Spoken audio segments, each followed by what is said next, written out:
ನಮಸ್ಕಾರ. ದಿನಕ್ಕೊಂದು ಕಗ್ಗಕ್ಕೆ ಸ್ವಾಗತ. ದೇವರು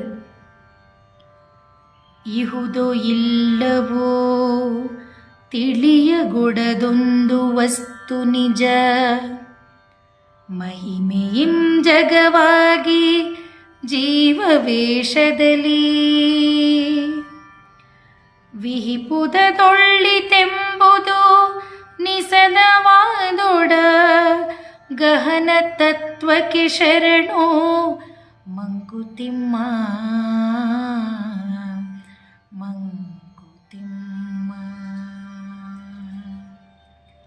ಭಾವಾರ್ಥ: ತಿಳಿಯದಂತಿರುವ ದೇವರೆಂಬ ಒಂದು ವಸ್ತುವು ಇರುವುದೋ ಇಲ್ಲವೋ, ಆದರೆ ಅದು ಮಹಿಮೆಯಿಂದ ಕೂಡಿ ಜೀವಂತಿಕೆಯಿಂದ ಚಲಿಸುತ್ತಾ ಒಳ್ಳೆಯದನ್ನು ನಿಶ್ಚಯವಾಗಿ ಮಾಡುವುದೇ ಆದರೆ ಆ ರಹಸ್ಯಕ್ಕೆ ಶರಣಾಗು. ನಮಸ್ಕಾರ.